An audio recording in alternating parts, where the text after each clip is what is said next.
Ooh.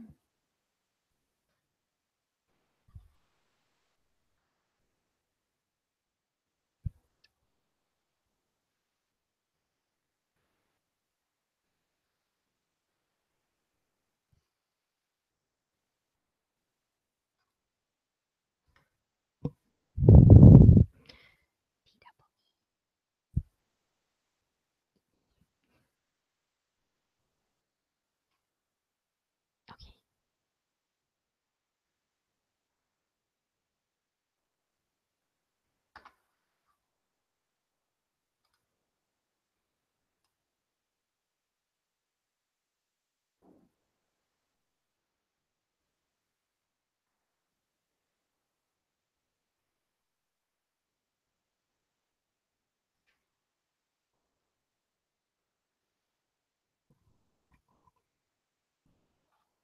When do we start?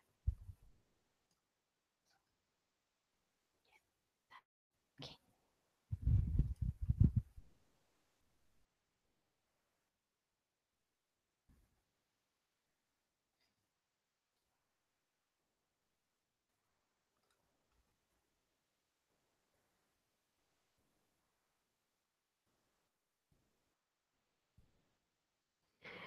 Okay, hi everyone. My name is Eileen. Thank you so much for joining my webinar today from Zero to CEO. So before I start with the presentation slides, I thought I want to just speak to all of you personally. So now we're just going to go into the slides. I'll be finishing this webinar in half an hour and hoping to get more questions from all of you so I can address more of your concerns or anything specific that you want to know. So please feel free to ask away. Right.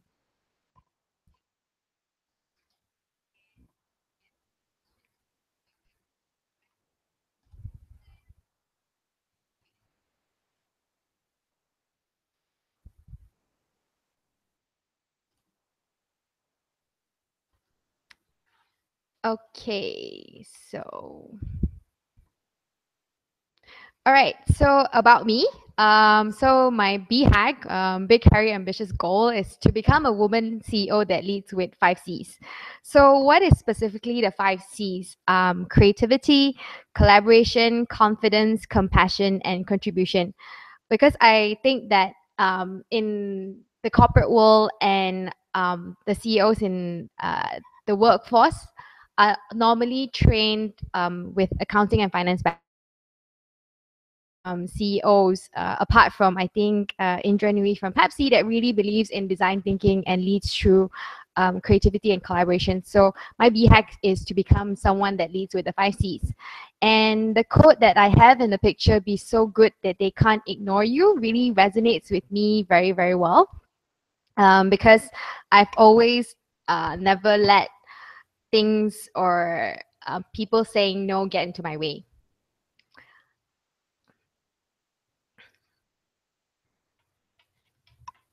All right. So, what motivates me in life? My principles in life are really simple: by knowing, doing, and being. So, why knowing, doing, and being? Knowing meaning when you get the knowledge, you know about it, right? And doing, when you get the knowledge, you need to actually um, be able to apply the knowledge into your daily lives. And why being is because that reflects who you are and what do you do. So for me, I think the 3 things that really represent me, I'm a marathon runner. I finished 342 kilometers life. The first one being in Manchester, where I completed my undergrad studies. And I like to call myself the hashtag part-time artist because I really love painting. I specialize in watercolor medium. And because I have a full-time job as a CEO in Adecco now, so in my free time, I am a part-time artist. And I think the reason why I want to become a woman CEO is because there's really not enough women CEOs leading corporate world. So I'm really passionate about women empowerment, and I'm part of Lean Malaysia, where I champion together with the team initiatives that empower, enable, and educate women.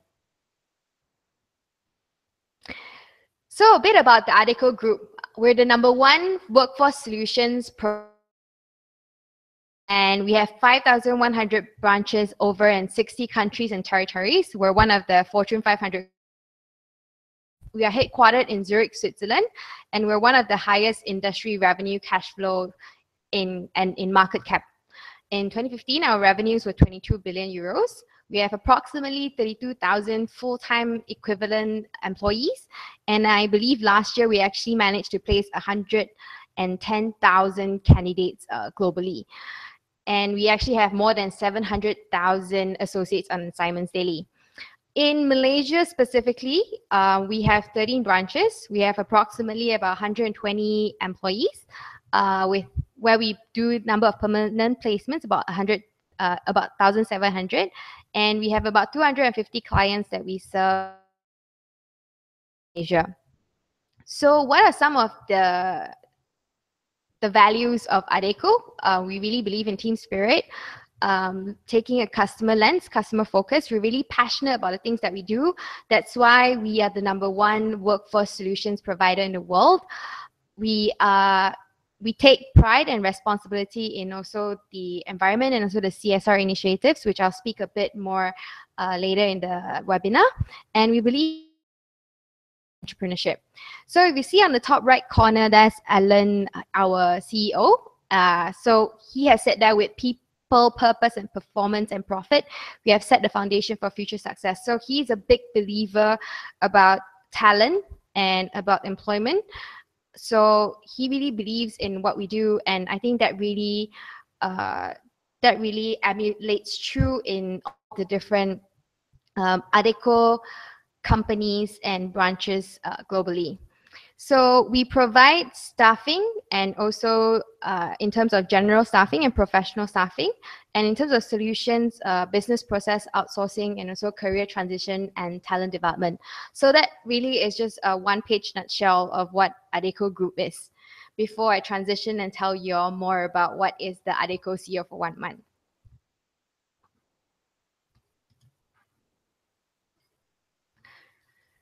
Okay, so the Adecco CEO for 1 month is really a very unique opportunity and experience inspired by Adecco Global, where Alan really believes if you've got the attitude, we'll actually give you the experience. So running, I believe, for the 4th year, Adecco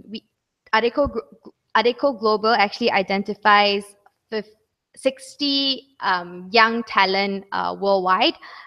This year, 58. Based on all the countries that have operations in, and they provide them with the opportunity to become. So I am the CEO for 1 month for Malaysia. And just to give you a flavor of what really attracted me to apply for the program, I'm going to show you a video.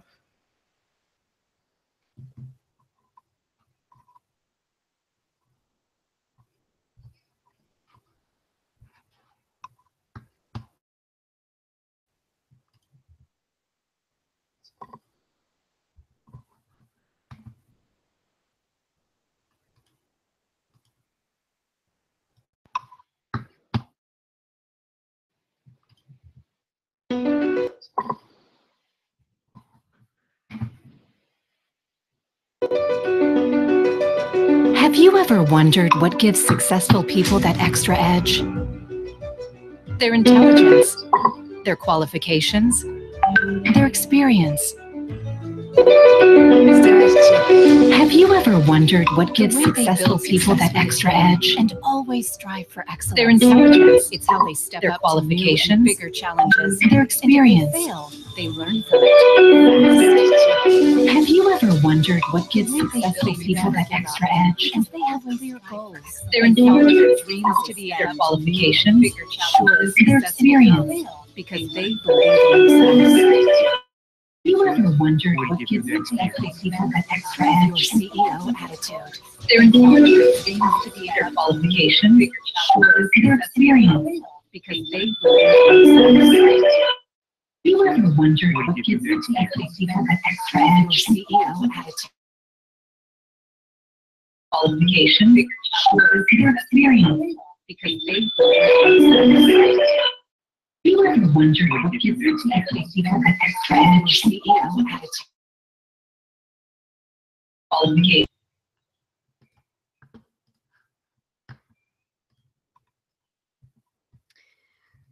So if you look at the video earlier, there is Camille that started the video. So Camille was last year's global CEO that managed to reach to be under the direct mentorship and supervision of Alan Hayes. So if you look at her video later in your free time, she actually was just looking, she was a final year student, actually looking for a summer job. And when she applied for the Adecco CEO for 1 month, it completely changed her life and in terms of where she wanted to head in terms of a career. So Adecco CEO for 1 month is really open for any university student who is still studying, whether you're a recent graduate or a young working professional, as long as you're really talented and you have the CEO attitude and you can prove it. Adecco actually will give you the experience, the CEO for 1 month experience for you to prove it.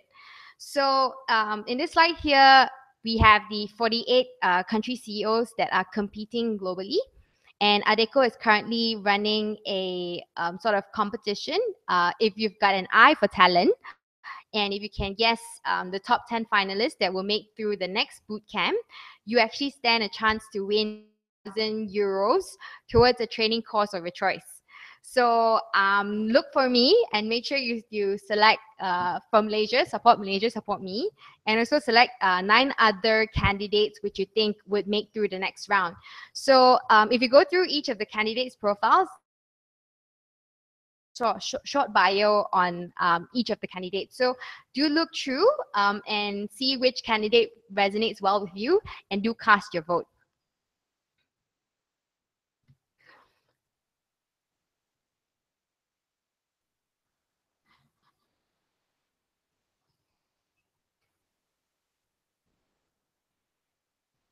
Okay, so what's the journey to become the global CEO for 1 month? So if you look at the first column, the application and selection process, initially it opens on it ends on March 21 and April 16, depending on the country. So what happens then is you just need to submit a very simple application process on your resume and a short write-up on why you want to apply for the Adecco program. So if you get selected, like for me, I've reached the final stage. I am selected as the Adecco Malaysia CEO for 1 month. I need to complete a 1 month internship in the Adecco Malaysia office. And if I get selected as the top 10, I'll be invited for a boot camp in Paris, where the 10 of us will go through sort of a 5-day rigorous training and also different experiences and simulations to sort of compete for the global CEO for 1 month spot with Alan Hayes in Switzerland, Zurich. So in that picture there, you see is Camille, and she completed her 1 month with Alan last year.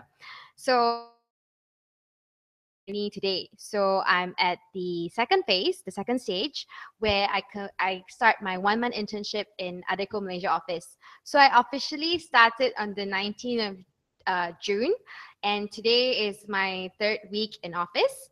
And if you see the lovely in the second picture, she is the Adecco Malaysia CEO, Miss Elma Hoffman, which I had a great pleasure working with on a daily basis. I shadow Alma in the meetings, in strategic meetings, and in listening to operational challenges, in attending monthly business reviews. And she really is a personal mentor to me. Apart from like understanding the whole business, she also gives me a lot of advice as to where I should be looking at, what are the gaps in my skill sets if I really want to become a CEO. So to me, it's really a once in a lifetime experience to actually have in your personal growth and in understanding the business operations. And if you see in the last corner, I actually do have my own office, and the view from my office is amazing. If I look out, I get to see KLCC. So I'm enjoying my time in Adecco Malaysia, sitting in my office. As you can see, the door is open because I always welcome people to come in and ask me questions. But if you step into my office today, it's really, really different because I've been brainstorming the whole day. So currently all the walls are filled with Post-its. Yeah. So if you want to know how it looks like, make sure you follow my Twitter and Instagram account because I'll be posting it there later.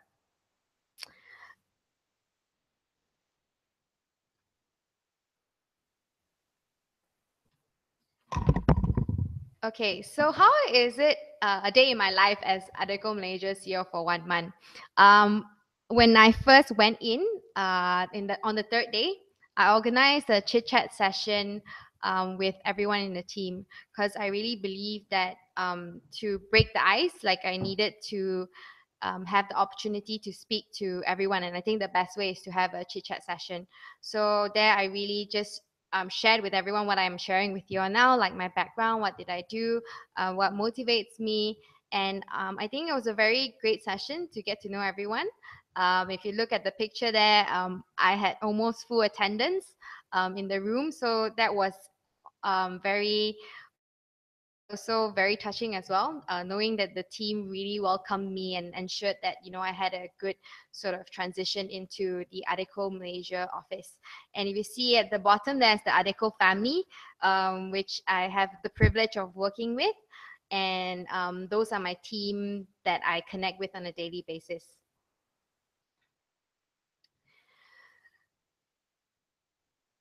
Okay, so on the more serious note and serious stuff, we have something called the monthly business reviews. And Adecco being a global business, review calls with our management team based in Japan and Singapore. So if you look at the most top left screen, on the top we have the Singapore office, and on the right side where it says JP Room 1, we had the Japan office. So it was very exciting, although just being an observer and just sitting in to understand what the management is really talking about, it really gives very good insight into what are the top management thinking about when running operations. What are the challenges, what are the discussions that they have. So that really is very good exposure for me, because my ultimate goal is to become a CEO. So it's good to know what they are thinking of now, so I can prepare myself for the future. And also really Adecco branch visit in PJ. So we have offices in Malacca, Penang, and JB, and also PJ. So I managed to go down to visit at the branch and spoke to Aziwati, who is leading the branch operations there. So she shared with me some of her challenges at work, how it's like, the process. So that was that was done in like the first week that I was there, to really give me an insight and overview of how Adecco Malaysia is as a business. And I was very fortunate during my first week. We actually had Philip Martinez, who was the regional managing director of Adecco Asia and country manager of Singapore for Adecco, and also Lucas, the Singapore CEO for 1 month, actually came to KL for a visit. And having the opportunity to speak to both of them personally and sort of understanding more about how, like, the challenges and sort of the experiences of running a multinational corporation is very interesting, because they are really well, especially Philip. He's very well traveled, and he has many years of experience in sales, not just in sort of Adecco, but also in different industries and different experiences. So he brings a very unique skill sets to the team. And lastly, this is just like snippets of what's been happening around in my last 2 weeks. So the first picture, we had a team meeting to announce the arrival of one of our newest members, Jerome. The second picture, we are collaborating with Lynn Malaysia to provide the profiling tool that Adecco has for the Lean Career Program. And in the third picture, I was very fortunate to have Crystal Clare, one of the branding and consulting experts, to come and share with me on what color suits my skin. What is considered business professional. How should you carry yourself? How important it is. Like, different colors bring out the different personalities in you. So maybe just to share a few tips that I've learned from Crystal. If let's When we speak about business formal, it means that your the material of your blazer needs to be professional. So I really didn't know that. I always thought that throwing on the jacket means you're in business formal, but actually, if you want to go by the strict professional code of business formal, your trousers or your skirt, the material needs to match, and always pick on dark colors, because that is considered professional. And for men, if you are looking to buy a tie, there are also ways on how to make yourself sort of to ensure that your look is harmonious. If you have small features on your face, it's recommended to buy ties that have smaller patterns. If you have someone that has more broad features, buy ties that have designs that have bigger designs and bigger patterns, because then you will appear more harmonious, and people will focus when you're talking about something, when you're presenting about something, people will focus on you and not on your appearance. So I really learned a lot with Crystal that day. And in terms of like your grooming, your style, it really is a combination of art and science. So I highly recommend, if you have the opportunity to understand more on what color suits you or how is your look or what outfits you can wear, please do take on the opportunity to know and understand more about yourself. And the last picture, I really like drawing and sketching. So when I first started, like, I was documenting my journey every day through little doodles and sketches. Unfortunately, the past few days have been a bit busy, so I haven't managed to doodle and sketch, but I'm gonna get that going up again. And if you look on the picture there with the post-it, hello, my name is Kinson. So Kinson is part of a 360 recruiter in Adecco Malaysia. So when I first joined in, when I did my chit-chat session, I wanted to make an effort to get to know everyone better. So I put post-its in the pantry, and I told everyone, hey, just drop me, put on your name, what motivates you and what you like to eat, because Malaysians, we really love our food. So that really gave me the sort of excuse to go to everyone and say, hey, I actually like coffee as well, right? Or hey, why do you like surfing the net? So they gave me an excuse to go to everyone and get to know them on a more personal level. So next picture is Cheryl. Cheryl is our corporate and also legal counsel advisor. He handles the governance as well. So he is there briefing me on my profiling, on what are my strengths, what are my weaknesses, to sort of enhance and make me a better person and a better leader. So in the last two pictures is Jerome. Jerome recently joined the team together with Sharon. Sharon is the lady sitting at the corner. So I think in the first engagement session, Jerome actually met with all the consultants in office. And I think one lesson that I really took away very much in that session was that in life, you can choose the races that you want to go to.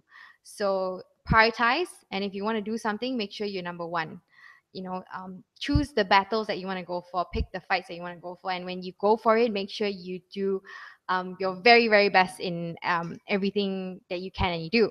And the picture below, you see those are all the APAC CEO for 1 month, and we had like sort of a discussion over the weekend to understand how we can collaborate. And in the last two pictures, Adecco actually also is a huge believer in giving back to society. So we actually run the Win for Youth program, where for every kilometer we swim, cycle, or run, Adecco actually donates the money, the equivalent amount of money back to charity.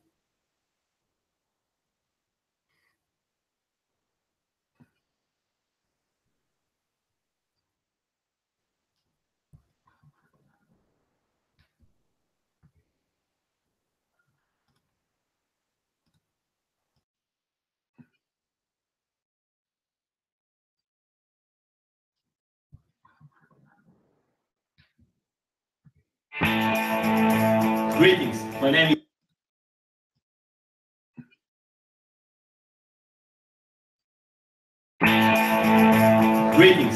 is Julian, and I'm the new CEO of the 1 month Bulgaria. Please call me. My name is Elevator to see why I should be the next global CEO.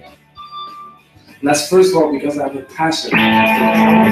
Greetings, my name is Julian, and I'm the new CEO of the 1 month Bulgaria. Please call me. My name is Elevator to see why I should be the next global CEO. I will show you the passion. That's first of all because I have a passion. Greetings, my name is Julian, and I'm the new CEO of the 1 month Bulgaria. Please call me.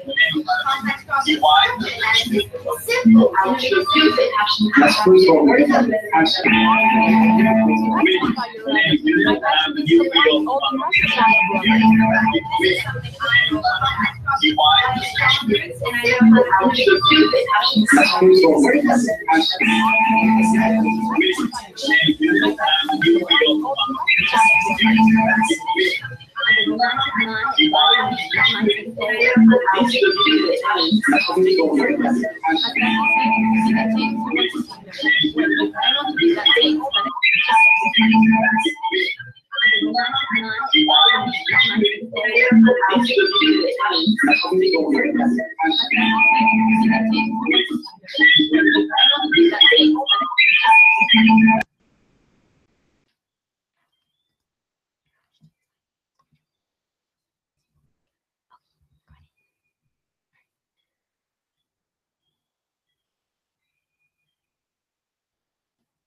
Okay, so apart from my daily work as Adecco CEO for 1 month, we actually also have five global challenges given by the group.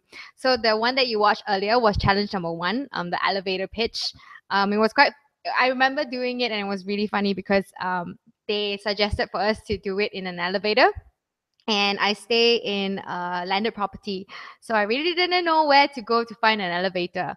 And very fortunate at the time, it was also a public holiday on Monday. So I decided to go to the office and film my elevator pitch.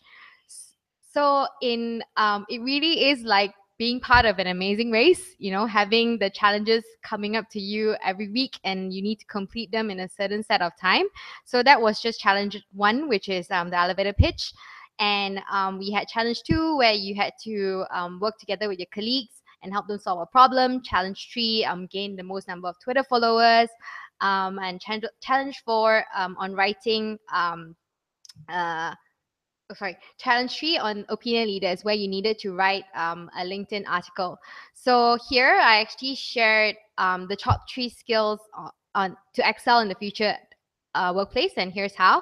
So you have the opportunity. Please feel free to read it and let me know what you think. So that's how we're going to be actually assessed whether we make through the next stage. Number one is our experience and our performance as a CEO for 1 month in the office. Number two, completing all the global challenges. Number three, our ability to influence and build branding and social media presence with the people around us. And lastly, an innovation project. So next week, on Wednesday will be my last day in Adecco CEO for 1 month. So this week, I've been working very closely with the team in brainstorming and coming up with my innovation project. So in a nutshell, so that those are the criteria that they actually use to assess whether we are ready or equipped to become the top 10 global CEOs, which is really quite, I would say, exciting, but also very challenging because you need to constantly be able to juggle between the multiple sort of experiences and also the multiple deadlines. So it really tests you on how a CEO is, right? Like, although I have like sort of an insight onto how it is, but I'm pretty sure that it's even more challenging than what I'm going through today.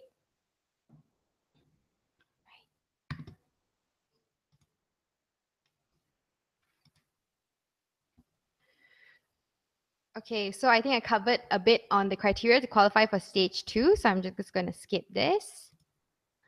And on the application process, so it's really very highly intensive, rigorous, and competitive. So I'm just going to share with you my personal experience on how you can stand out and prepare yourself for next year if you're really keen on being the CEO for 1 month. So as I mentioned earlier, the online applications actually open, I believe, in January or February, and it closes, the deadline is on March and April. Just to note that it might be slightly different for each country. So if you're tuning in out from Malaysia, maybe you want to check in with your country CEO to understand more about the application process. But generally, all the application actually shares the same framework. Okay, so that's for stage one. And if you get shortlisted, they will invite you for a video submission. So in the video submission, they actually ask, why do you want to be the CEO for 1 month? What do you think are the skills required for a CEO, and what makes you different?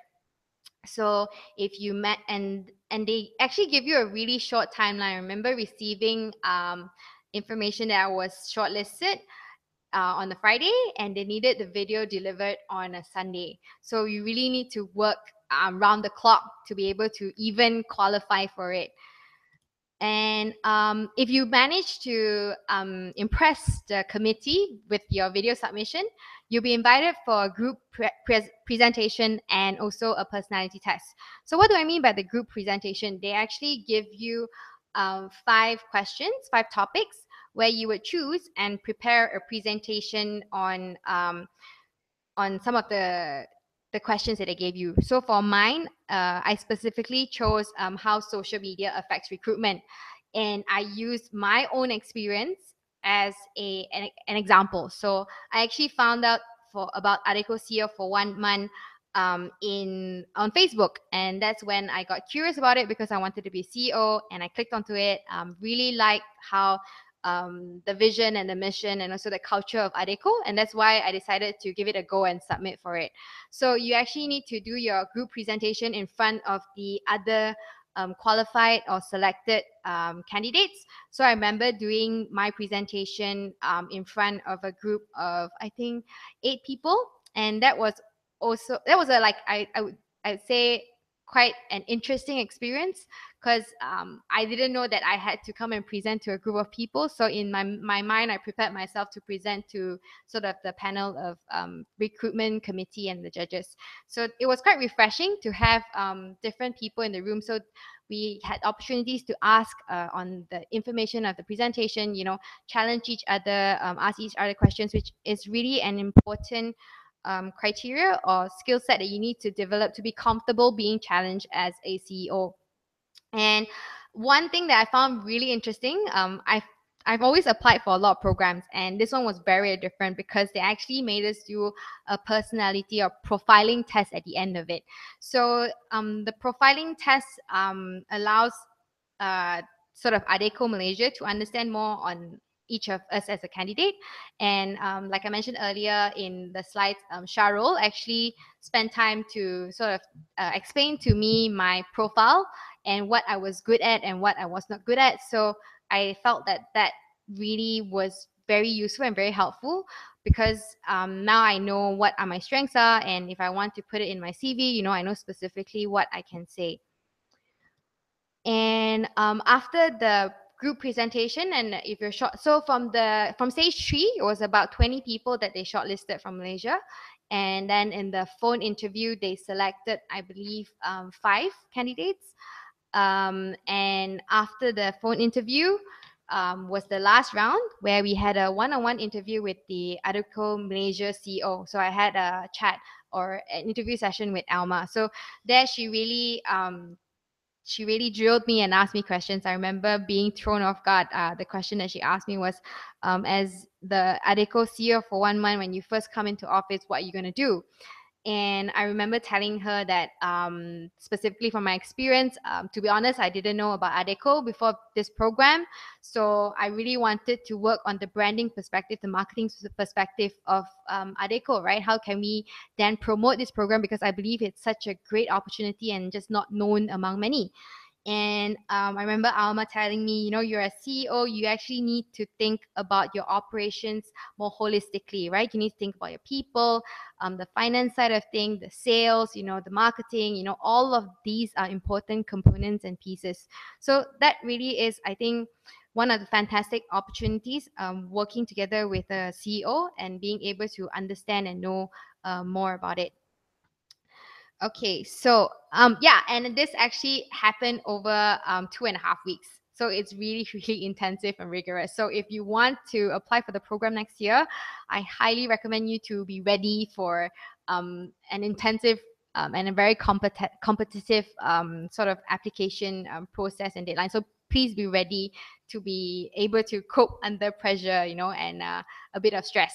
And if you can do video editing, that is a really, really useful skill to have. So I highly recommend you, if you want to apply next year, start brushing up your video application and video submission skills.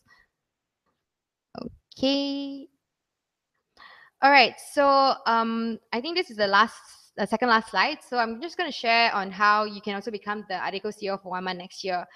I think it's probably, when you read through it, you would say that, oh, it's very simple, right? Like these 3 things I actually also know. You don't really have to share with me. But really, the first thing is the application time and the process. A lot of people underestimate your applications, right? And when you want to apply for it, it's either you missed the deadline and you didn't get through it. So always submit your application on time or even before, and just take the step to do it. Nothing will happen if you don't, and really don't wait until the last minute to do it. Because if you want to revise or you want to put in more information, you're just going to be struggling for that. So always give yourself ample time to prepare for the application.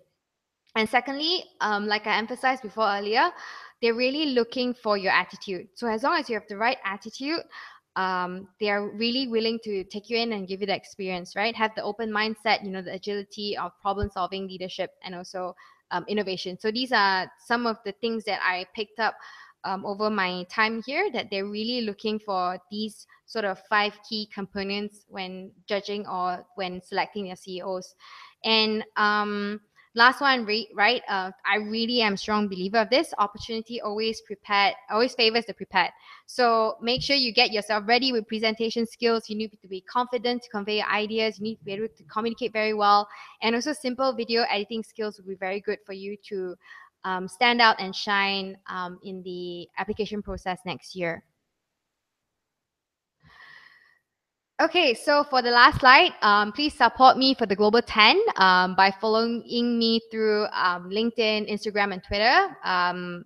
You can with the handle at Lynn Tee.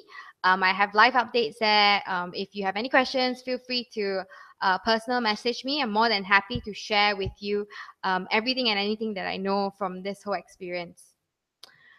Okay, so we're going to go through the Q&A.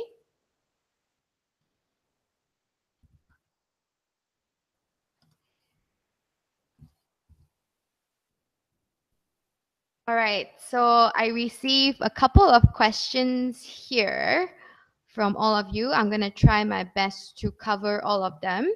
And if you have any questions, feel free to type away. I'm going to answer them as well. So the first question I have here is, what type of attitude do I need to become the CEO for 1 month? I think I shared earlier, like the 5 areas I was talking about in terms of having the open mindset, the agility, problem solving skills, having leadership and also innovation. I think those are really the attitudes that you need to have.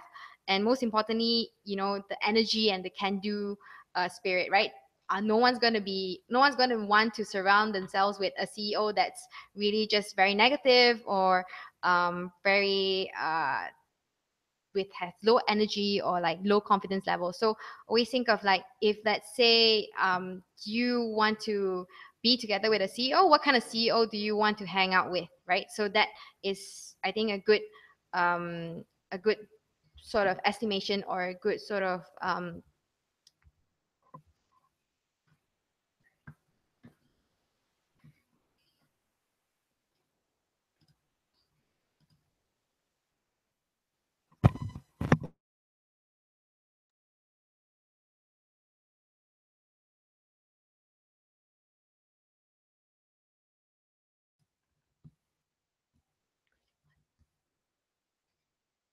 Okay, so we had a little mic issue earlier, so we just fixed it. All right, so question number 1. So what type of attitude do I need to become the CEO for 1 month? I think I mentioned it earlier, having the open mindset, agility, problem solving, leadership, and innovation.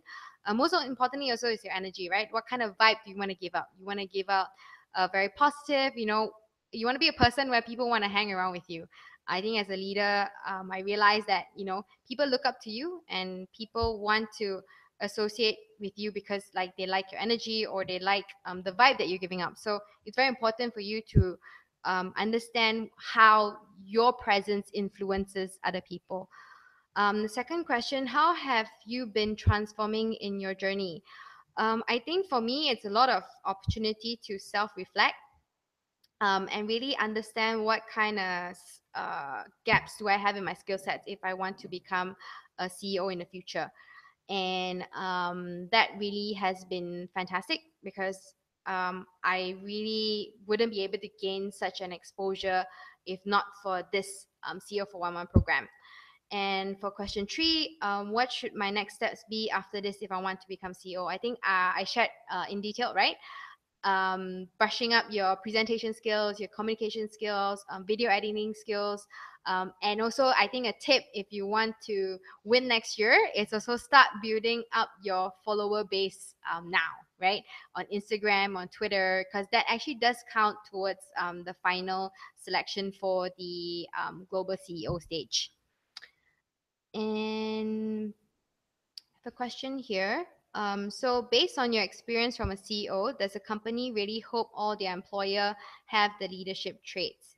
People often forget about talent who work alone, talent who have the adventurer traits. So I think as a CEO, I would say that, I think Elma also shares this. She shared with me this over lunch that day, that you need to know your people, right? And you need to know what are their strengths and be able to be that person to uncover and unlock their full potential and their strengths. So not everyone would be born a leader, right? But then I sincerely and always believe that leadership skills can be cultivated. So if you're a CEO and you know that your employee doesn't have the leadership trait, you need to facilitate and create experiences to be able to allow your employee to shine, right? And also be able to grow and cultivate in terms of leadership. So I would say that as a CEO, it is your responsibility, right? Your people are your responsibility. Probably your most important responsibility after running the business and making it profitable. And question number 2. So how do you go along with the lonely wolf? Always prefer to work alone, but capable in solving problem and introvert.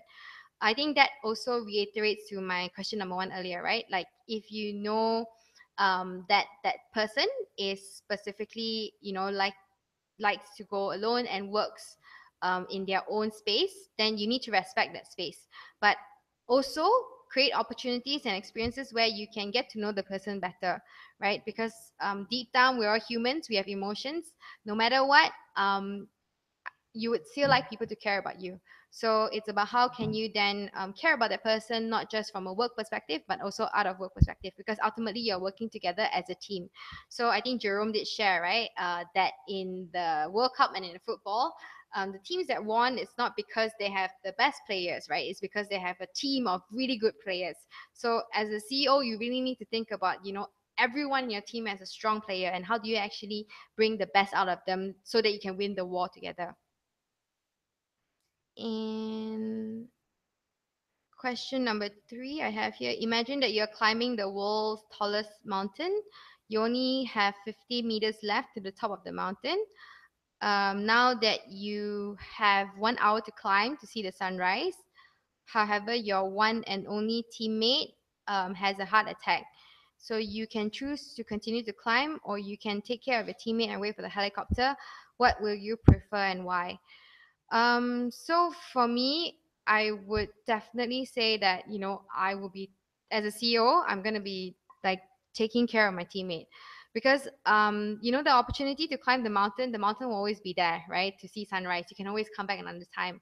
But your teammate that had a heart attack, right? Like he didn't want that to happen. He or she didn't want that to happen. And as a CEO, you need to be there for your people. And I always believe in people, so I would definitely stay, wait for my teammate. But I will also encourage everyone else to go ahead, because that might be an opportunity of a lifetime for them. But if I'm a CEO and I'm earning CEO pay, I'm pretty sure I can always come back and climb that mountain again and see that sunrise. So to me, my people will always be at the core of my the core of my sort of leadership. And here I have a question from Joanne. So if the top 10 gets to Paris for the bootcamp, but what happens to those who don't make it? Okay, so for those that don't make it, so unfortunately, your journey will end in the second stage as the Adecco country CEO. But although I say that the journey ends there, but it doesn't really in a way, because actually throughout this process, I've built friendships with the other country CEOs, right? So then it's about how do I then cheer and support for the top 10 that actually went to Paris, right? How do I learn from them as well, learn from their experiences? So through their Instagram, their Twitter, and also their LinkedIn accounts, I'll be also still be able to follow through their journey. So it really doesn't really, it sort of ends for you as an individual, but it doesn't really end because you get to sort of see and understand where your teammates are, how they're growing, how their experience is. Okay, a question from Sophia. So when you face problems, a mental block, how do you deal with it, especially when you're facing pressing deadlines? I think for me personally, what works very well is I actually run. It actually clears my mind. It brings me focus. It brings me clarity. Um, I I would, if let's say I have a deadline and I know that I'm really stuck, I'm really tired, there really is no point working towards it, because you're just not going to get a good solution or a right solution with your sort of very tired mind. So I think the good way would be to step out, right? Go for a refresher, take a shower, or just step out and just do something different, and then come back and have a different perspective and have a go at it. I think it's normally better. For me, I'm not a believer of pulling overnights. So I've never done an all-nighter in my whole life. I sleep early. My sleep is very important to me. I'd rather sleep early and get up early and solve the problem. So that's how I normally deal with pressing deadlines. And a question from Tarminda. This month as CEO, what was my toughest assignment or moment, and how did you solve it? I think for me, it was probably, let me think of what, let me think. Uh, it was probably, I believe, sort of getting, uh, getting sort of the trust and sort of the trust from the team, because ultimately, I'm a stranger to the office, and I have no experience in recruitment, no sort of credibility in terms of how to place the right candidates to the right position. So there was one that we particularly had to brainstorm on whether to choose in terms of the email name, whether we wanted it to be called a talent connector or people connector, right? And I wanted to try a different way from a customer lens. So I had to sort of pitch the idea to the team. Can we try a different way in terms of design thinking, getting surveys questions out? So to me, I would say it's toughest in a sense that getting credibility for the team, but ultimately you need to believe, and you need to persevere, know that you are going to deliver results and do a good job. And once you do and you get the credibility, then that's easier. So after the whole, we did a survey and we got some results, and I presented it back to the team. They were really happy about it. So now when I go through assignments with them, or I go through challenges, or I have a problem I want to solve with them, it gives me more credibility, and they believe in me, and they believe in the solutions that I'm going to give. All right. So, all right. So I think Mr. J, you said here that question 3 is a true story. The sunrise is like the chance. Not everyone will have the same chance for a second time. In real mountain climbing, they usually have to climb. All right. So in terms of chance, right? I'm just going to share with you a personal story of giving up a chance, not related specifically to Adecco program, but in my own personal experience. So I wanted to apply for the Axiata Young CEO Bootcamp last year, because it was my 25th birthday, and it was the last year that I could apply for it. So when I found out that my friends got into it and I didn't apply for it, I said that, hey, I needed to make a case, right? I needed to say that I wanted to be part of the program. So I actually went to the program coordinator and I spoke to her. You have to take me in. This is my last chance to be in the program. If you don't take me, I will never be able to join the program. And she did So the program coordinator told me that, I'm really sorry because we're really, really full. We actually have people on the waiting list and we really can't take you in, right? So, and there was I telling myself, that's my only chance that I have. You have to take me in, but and then she told me that, actually you can apply for it next year. You don't really have to join it this year because um, as long as you don't turn 26 before the deadline application, you can still apply for it. So I think just the moral of the story to it is that yes, it might be your one and only chance. You might have to give it up, but when one door closes, the other opens, right? So always believe that the chances and the opportunities will come. You just need to be prepared, have an open mind, and not be worried to sort of give up on maybe these chances, right? So I would say you do your best, but if you can't, don't feel so disheartened about it, because chances and opportunities will always come, right? Sometimes some things are not meant for you because um, you're meant for greater things, or you're destined for things that are about to come along the line. So I applied again this year and I got into the program. So don't worry too much about it if you had to give up a chance or an opportunity because of something else. Always look at it from a bright side. What did I learn from this experience and how can I become better in the next opportunity? Okay, so I have a question here from Jaslyn. You wanted to describe more on agility. So agility in a sense where, if let's say you're being questioned or you're being challenged, and how would you then respond to the situation, right? So for me, I've always been trained from a sort of a lean startup and methodology where, if your idea doesn't work, you need to pivot, right? So in terms of that, training yourself to be able to pivot when, things don't go right, or pivot when your idea doesn't work out, that really also relates very closely in terms of your mindset, right? Having the right mindset. So actually doing that in practice in life, as you go through your daily life, will actually help in terms of your work. So for example, agility, sometimes what I would do is I would try to um, take different routes to work, right? So that it really allows my mind to not be sort of used to the normal way. So I'm very sort of like in sort of autopilot mode when I drive. Then when I change a different way, I need to be a bit more agile, right? Because I need to change my mindset. I'm going for a different route now. I might need to face like the jam now. So then that allows me to sort of practice in terms of having an agile mindset. And that really is very key towards like problem solving and in terms of leadership, because you have to know when to make a decision to not move on, right? You need to know when to make a decision to cut off something that doesn't work. So that was how I would describe as agility. Okay.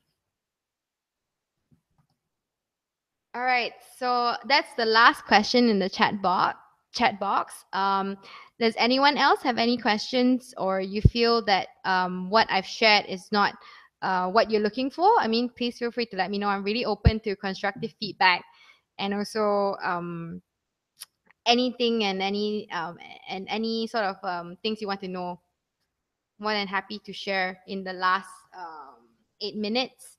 Okay, Tarminda, great. So as a CEO, you would have faced tasks that you have never done before.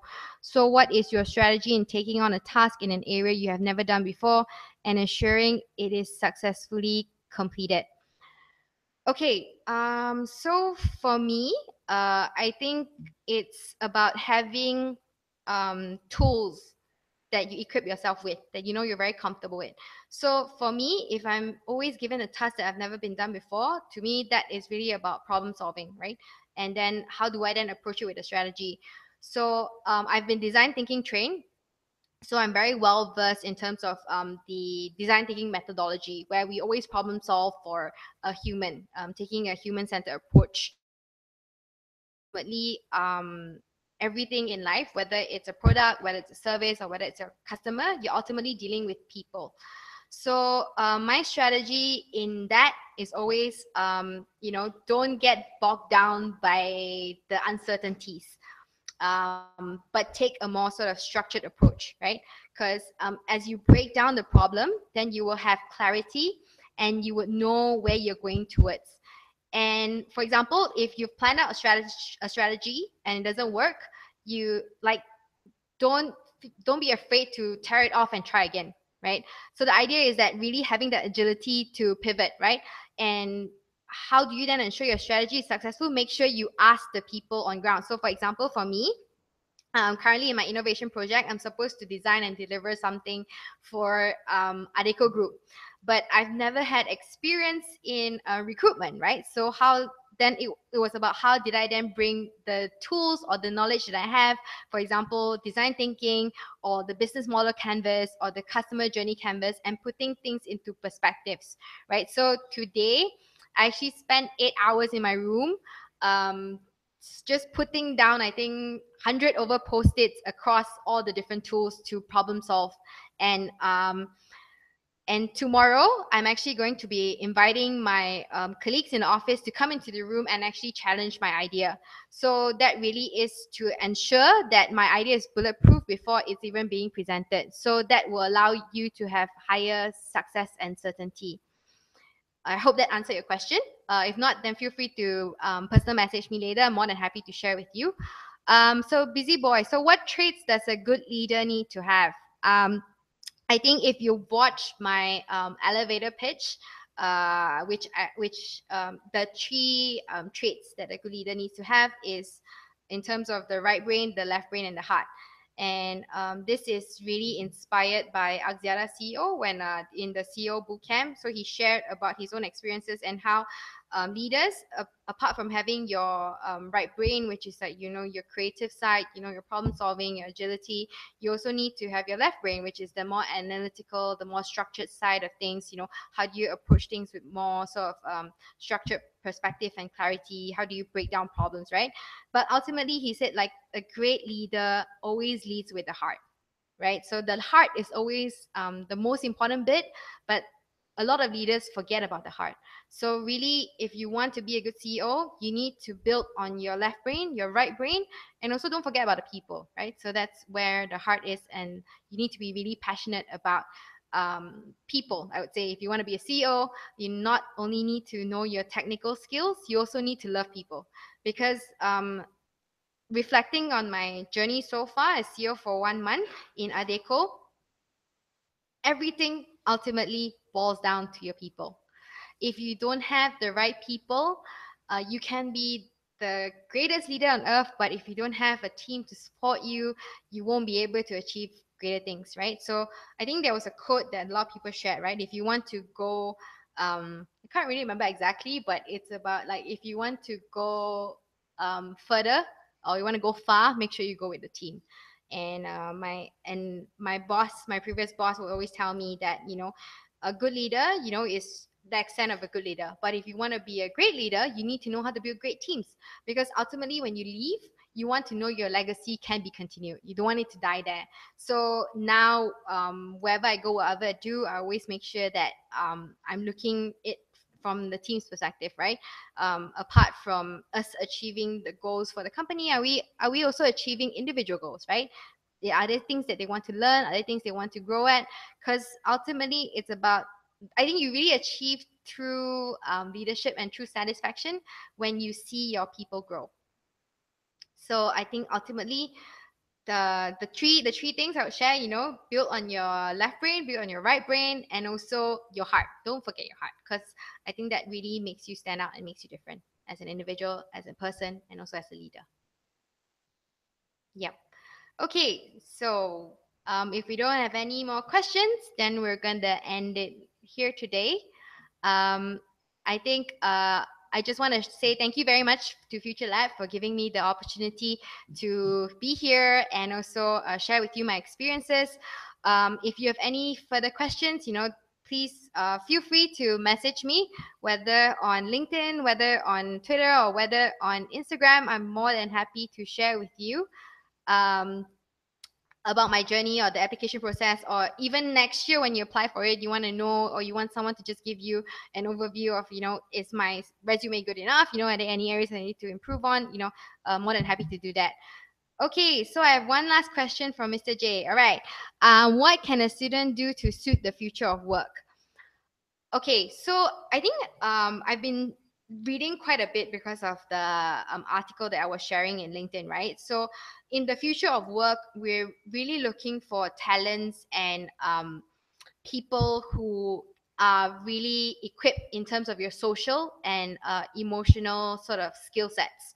So in the future of work, right, we might not even have jobs that are in existence today, right? I mean, in terms of how technology is moving, in AI and VR and in all the different sort of technological advancements, you really just need to prepare and have the right attitude, because technical skills you can always learn, but attitude you can't really learn. It's either you have it or you don't have it, right? So it's about making sure that now as a student, right, how can you give yourself the experience or the exposures to build your character and build your attitude.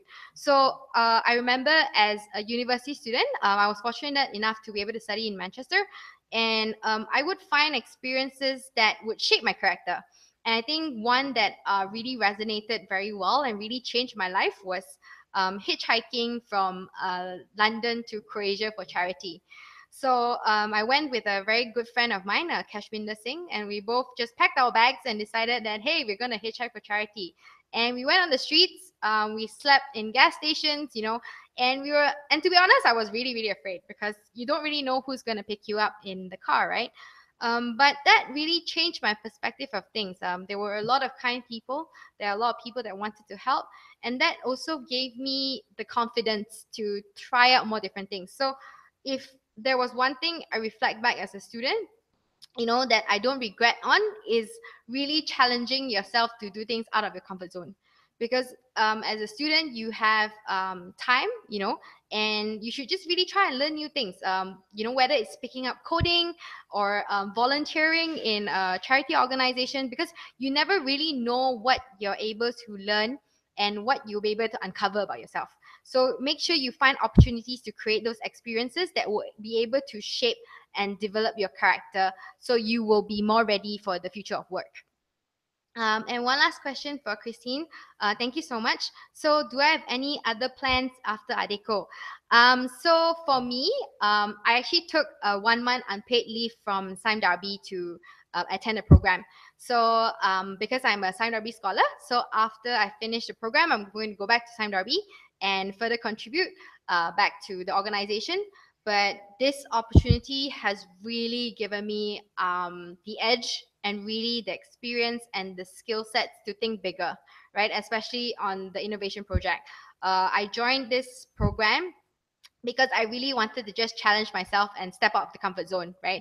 And I just threw myself into a field that I really had no experience and didn't know anything about. So now I know that I'm okay with that. I can deal with uncertainty. I'm comfortable with engaging with people and trying out new things. So I'm going to bring back all I've learned and make sure that I put that into good use. Okay, so I think that's the end for me today. Thank you everyone for your time, and thank you for tuning in. Really, really appreciate it, and hope you found this webinar useful.